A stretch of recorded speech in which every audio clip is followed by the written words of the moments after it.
Hey friends, this episode of The Fellow on Call is not meant to be used for medical advice and is intended for educational purposes only. Patient information has been modified to ensure privacy. The views expressed in this episode do not necessarily reflect the views of our employers. Enjoy!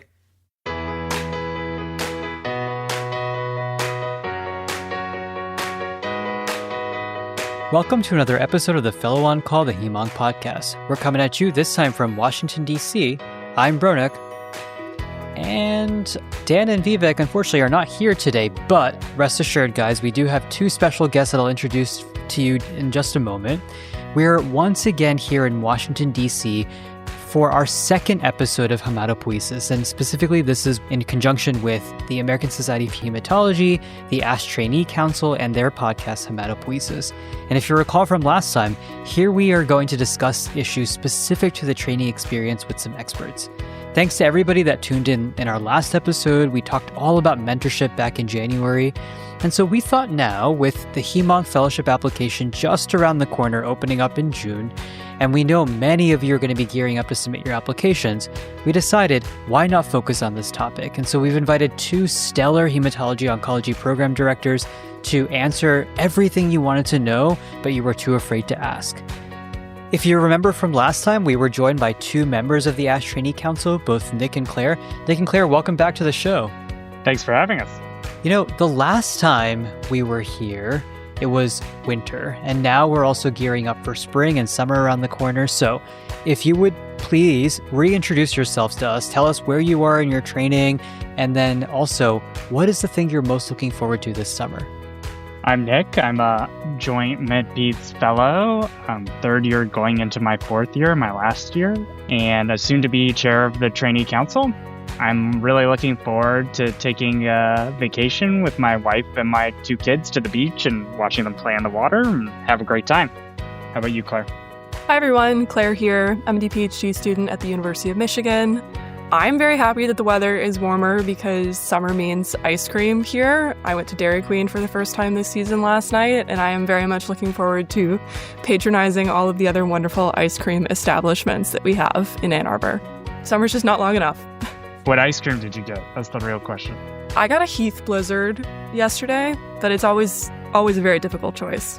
I've never had a Heath bar before, but maybe I'll have to add that to the list of things to try the next time I go to Dairy Queen. Guys, it's so great to have you here. We're so excited to have this conversation with both Alice Ma from UNC and Gerald Hsu from UCSF. And so I don't want to keep our listeners waiting any longer than they have to. So without further ado, let's roll that show.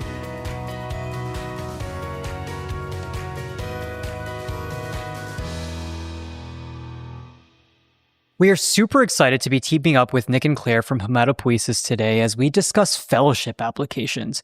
Nick, I'm going to turn it over to you because I want you to introduce our two amazing guests that are joining us today. Great. We have with us today Alice Ma, who's a program director at the University of North Carolina at Chapel Hill, and Gerald Hsu, who's the program director at the University of California at San Francisco. Alice, do you mind introducing yourself first and who you are? I've already said where you're a program director at, but for how long, and then what your favorite part of your job is, and then Gerald, you can go after. All right. Well, I'm Alice Ma, and when I'm not being a classical hematologist, I'm a program director. I'm a very odd program director in that I am only boarded in hematology, and I only practice non-malignant hematology.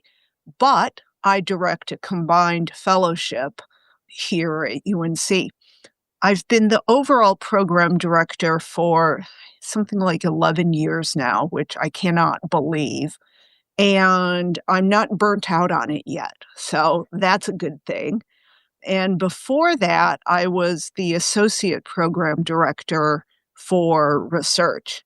And what I love the most about my job is helping trainees achieve their goals and aspirations and making them the best version of themselves as hematologists and, oncologists as they grow and develop. So while I make a really loud cheer when I get someone who wants to do benign heme, I'm also loudly cheering when we have someone going into community oncology or global hem-onc or lab-based medicine. And so whatever helps the trainee achieve their career and life goals is what we want to do here at UNC. I would echo that. Certainly one of the favorite parts of my job as well. I've been program director here at UCSF since 2018. I grew up in the Bay Area. I went to medical school at Duke and residency in Boston and came back here for fellowship because this is where my family's from. Got married, had a child while I was a fellow here. So I recognize what a vulnerable period of time fellowship is. And so it's the best part of my job to see fellows navigate these pretty vulnerable transitions and hopefully thrive doing so. And so I love it when fellows have babies and start families and get married. And I love seeing what happens years later, having them come back and seeing what they've achieved. I can point to fellows that have really become lab-based physician scientists and gotten their first RO1, looked at certainly take pride in people who have taken clinical positions and led cooperative trials and published those. So there are a whole bunch of ways that fellows thrive and build their lives and careers during fellowship. And it's just really an honor to bear witness to it. I wish our listeners could just see both Gerald and Alice just smiling from ear to ear when they talk about their roles as program directors. And I can't think of two better people to be joining us today for this discussion. We're so excited to pick your brains about all the things that even I wish I knew when I was, applying to fellowship, but now all of our listeners are going to have the chance to learn from you all. So Claire, do you want to take the first question and get things started? Yeah, so we're just going to dive right into the meat of our conversation. The first topic that we wanted to touch on is the personal statement. So at the point where people are applying to fellowship, they've probably written lots of personal statements, but there's a transition in tone from applying to medical school and residency, and finally fellowship. So what should trainees consider in terms of the differences of the personal statement when applying to fellowship? What information should they really focus on conveying, and what do you commonly see go wrong in this part of the application? Claire, I think you're right to highlight the shift in tone. The period of fellowship is really that last stage of training before you start your career. And so I think of that as an opportunity to take stock of where you've been, to highlight the experiences that have been the most influential to you and what you've gotten out of those experiences, and then to speak to your vision for your future, and specifically how you hope to get there and what role fellowship plays in your achieving your vision. So I think the personal statement hopefully does a few things. It really just highlights that journey that you've been on, that speaks to what makes you you and why you want to do the things that you want to do, and really how you're going to get there. So speaking to that larger vision. I think that's exactly right. If you are using dance as an analogy and stances in traditional folk dancing as an analogy for medicine, you've recycled your medical school application personal statement and you're trying too hard. So what I really am looking for is someone who can tell me what they're going to do during fellowship. I'm unpicky. I want to see proper grammar, good spelling, and no abuse of the apostrophe.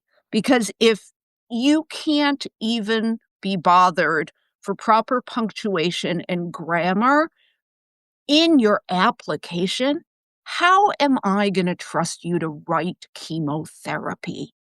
And the answer is, I won't. And your application is going to be triaged. Tell me what you want to do with your life and why UNC is the place that you can see yourself growing and developing. And that's what I ask for in our application website. And you get extra points if you follow the directions. What is it that you're going to do? What is it that we can help you become? And that helps me set up proper interviews to show you what you could benefit from at our program. And it's kind of surprising the number of personal statements we read where it's not really clear after reading the statement that somebody has a specific goal. Somebody has a certain type of skill set they're hoping to develop and a career that they're hoping to work towards. And so, yeah, I couldn't agree more with Alice there. I sign on to that 100%. And not everybody has an absolute vision for what they want to do. Some people do, and that's awesome. But some people are, look, all I can say is I'm not going to be a cardiologist, and ID wasn't for me. And I thought about endocrine, but really heme is more interesting to me. But give me a couple of interests. Why onc? So you're interested in palliative care. So you're interested in symptom management. Maybe you want to talk about fertility preservation. These are all things that you've encountered and that interested you, that hooked you into thinking about heme-onc as a career. Maybe you don't know. Maybe you want to explore clinical trials. Maybe you want to explore translational work. That's all okay too. But give me something to work with. And Alice, would you say that it's okay to use an encounter with a patient as a spark for why it is that you want to do something? It's just that we don't want the bulk of that personal statement to be that patient's journey. We want to hear about your journey. Absolutely. And I think, from somebody that has now finished fellowship, I think what I'm hearing is just be honest with what you're looking for, because you also, for personal reasons, right, you don't want to be at a program that doesn't have what you're looking for in order to achieve the career that you want to achieve. And so it doesn't matter if you're at, a big name program, if they don't have what it is that you're looking for. It's more important to be at a place that's going to support the career that you really want for yourself. Absolutely. That is absolutely the case. And that's one of, if not the most important thing that I look for when I screen applications and when I rank applications. It's how well is UNC going to be able to support this person's career? Not, is this person a rock star? It's, does this person want to do things that UNC has particular strength in that could support growth and development for this individual? Yeah, the more transparent you are throughout the process, not just with that personal statement, but with the interviews and with the follow ups, questions, and emails afterwards, I think the better off our programs can serve you. I think transparency and authenticity is a good transition to our next question, which is more focused on the interview process. And so I think, the stages of applications and what the interface and the interaction between program and applicant are is, different in fellowship than previous. And so what information are programs looking to learn from applicants during their interviews, and what should interviewees be trying to gain or glimpse from programs? And then are there any, red flags or things to avoid that might not seem obvious to applicants when they're applying or interacting with faculty? Yeah, I will say again, you want to stand out, but you don't want to stand out too far. On the front of the ERAS face sheet, there's now a section for hobbies and interests. I will say that maybe 10% or 20% of the applicants are going to put down video gaming. Some of them put down their favorite platform. Some of them put down their favorite video game. And I've had people tell me their high scores. And I will say, Wow. maybe that's a little too much honesty and transparency. So maybe you want to pull back and say you enjoy strategy games or team building games and leave it at that. Because I don't want to know how many hours you've spent playing Call of Duty, because maybe that's going to be a turnoff to the interview process. Just saying. So for the interview, though, you are looking for someone who's one of a kind, but not so extreme, I guess is maybe the word. Yeah, I mean, we're interested in who you are as a person. We're interested in how you would fit in at our program. We want to make sure that you are Carolina nice. Huh. So if you are showing up with knives and daggers to throw into the backs of your fellow applicants, no bueno, not okay. I want you to be really nice to our program coordinator at any time during the process. If you're really mean, it doesn't matter how many nature papers you have, you ain't coming here.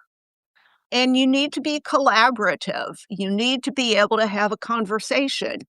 It's even okay if you're a Duke fan and want to talk about Duke basketball. Really and truly, we'll roll our eyes. But, that's awesome. Tell me about food you like to eat, but also tell me that you've done a little research about our program and, things that excite you about our program. Be able to have a conversation in the same way that, this is the way you present yourself to your patients, right? Your patients don't care if you can speak doctor talk. They want to know, can you take good care of me? And so we want to know, can you take good care of our patients? Can you get along with your fellow trainees? Will you promise to not piss off the people that are consulting you? Will you be humble, but also hardworking? Or are you going to be a jerk? Don't be a jerk.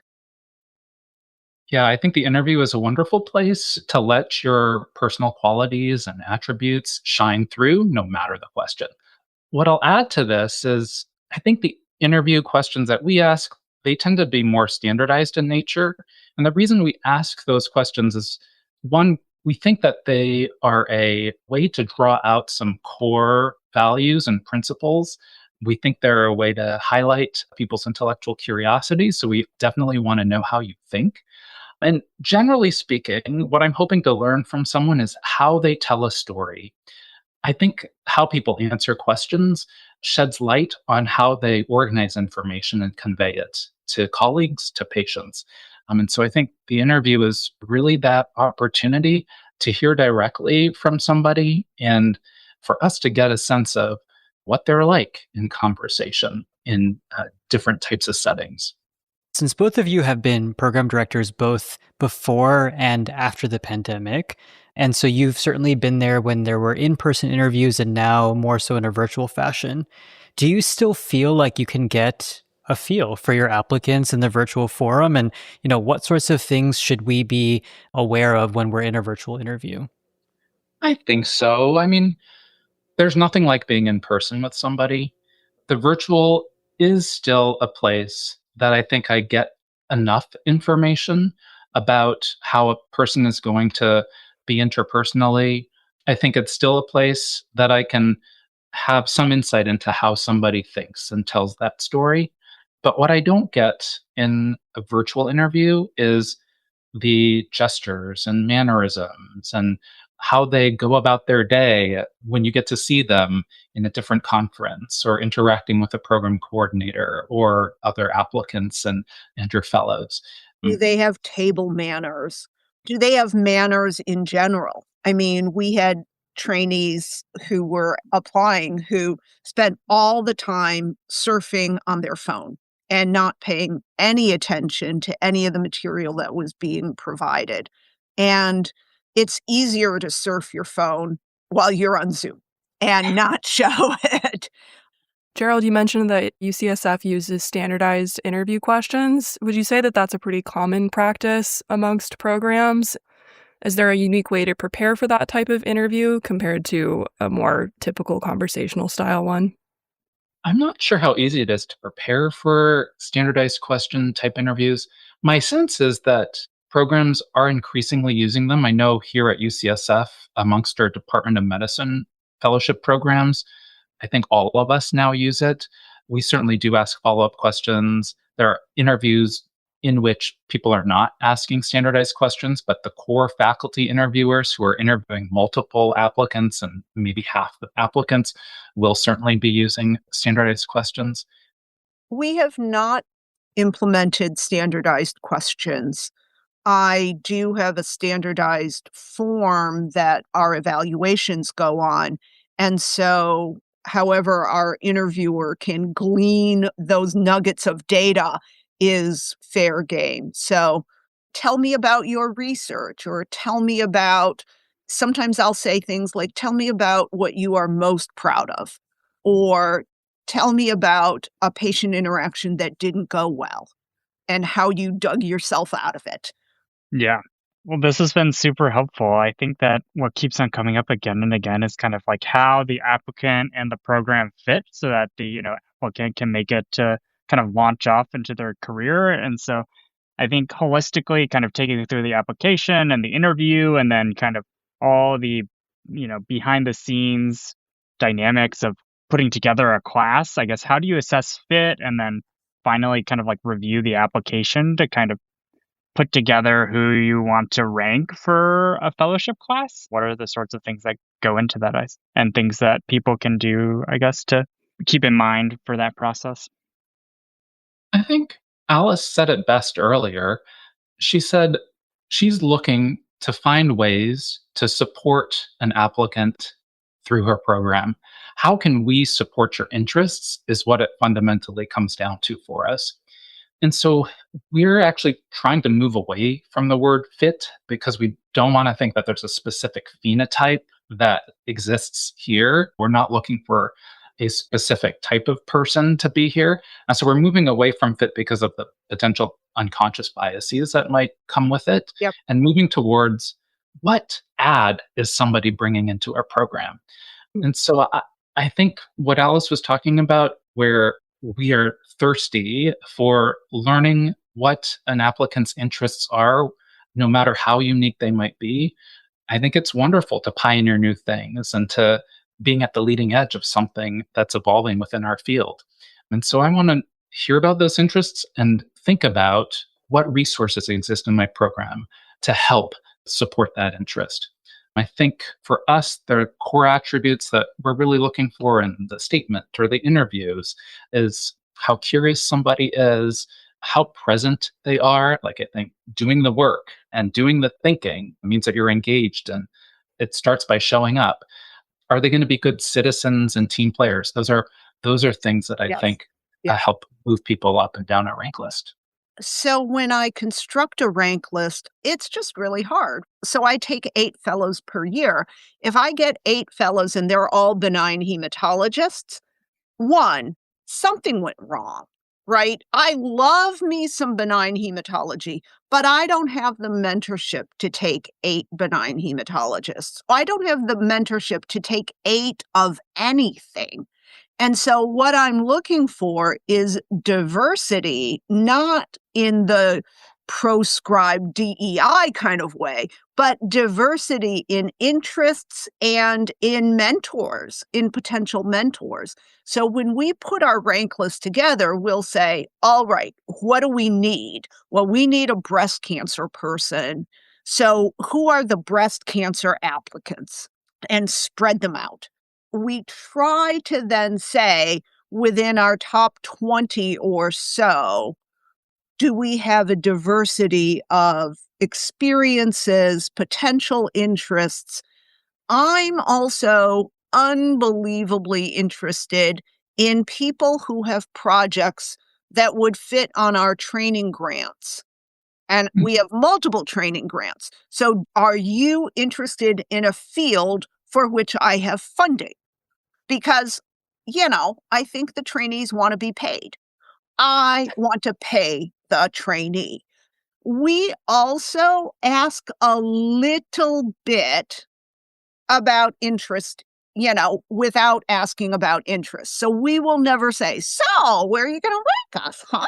Because that's illegal. But what I tell all the applicants is that if you absolutely want to rank us number 1, and you really want to be at UNC, the best way to convey that is by having your medicine program director send me an email. And that helps because that puts a pin and it's a fixed point that may or may not move you up or down the list, but it helps me construct a rank list if I know that you're going to rank us number one. This is a really stressful time because this is the last training before you become a grown-up. And so I think for residency programs, it really just matters where you're living, whether you like the people you're working with. But this is the last step to launch into adulthood. And we don't want to make a mistake here. We don't want the trainees to be making mistakes either. I feel like this always comes up as the post-interview communication. So, Gerald, do you have any thoughts on that and how you approach it, or would advise somebody, if they happen to ask you in a private place? Yeah, I think you're going to get the whole range of responses from program directors on Yeah. this question. I think we're all very lucky that hematology oncology is a very competitive specialty. And I say this during our interviews, and we interview roughly 60 people a year for these 8 spots. But I would be happy going to number 60 on my rank list. Like, I really feel like if we've done our homework and screening applications, the hope is that we've really found 60 people who would thrive here. And knowing that, I tend to embrace a post interview communication strategy that is no communication. So I work with our committee of interviewers, and we rank in a way that is agnostic to what somebody's interest in us is. And similarly, we don't send out that email saying somebody is ranked to match. We tell people explicitly that you won't hear anything like that from us. And so we hope that that's not taken as an offense. I think we're certain that we're interested in having people come train here if we've interviewed them. It's just we've done a stricter version of the post-interview communications.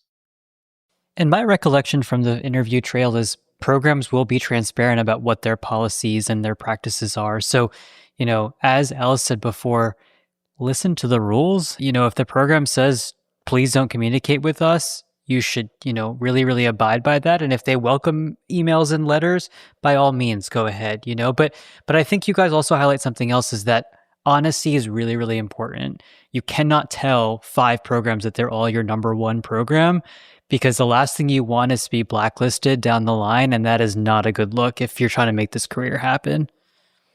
Well, this is why we have both of you guys on, is to get your differing perspectives on these sometimes anxiety-inducing topics. So as people are gearing up to start their applications and send them off, do you have any words of encouragement that you want to offer people applying to fellowship this cycle? I think that, again, be your most genuine self without telling me about your video games. And be genuine, but also, as we've talked about, tell us how we can help you most. I think be yourself, be transparent. I'll add a couple others here. Share your vision. I think both of us love to hear about the next big thing that somebody wants to tackle. Try to convey what makes you you, and provide the types of specifics that we can latch onto. I really think that in speaking about the experiences that you've had to date, providing details about what made an experience particularly challenging or gratifying, what specific aspect of a role that you took on in a volunteer service organization really shaped you. Who were the people who have really helped you develop a perspective on this world? Anything that you can provide in the way of specifics about your role in a project, the specifics around how you want to do things in the future and the approaches that you want to take, is really going to help us see you more clearly. In retrospect, I wish I had some of this advice going into the unknowns of fellowship interviews and the fellowship application process. This has been so helpful. Thank you, Gerald and Alice, for being here today. And of course, Nick and Claire, thank you guys once again for teaming up with the Fellow on Call on behalf of Hematopoiesis for this joint episode. We're so excited that this is going to come out in the near future for our listeners ahead of the fellowship application process. And now that I know their applicants are going to be ready, so Gerald and Alice, we may have made your jobs a whole lot harder in the next few months. But thank you so much for your time. Thank you so much for your words of wisdom. We sincerely appreciate it. You're welcome. You're welcome. My pleasure. So until next time, everybody, we'll see you all later.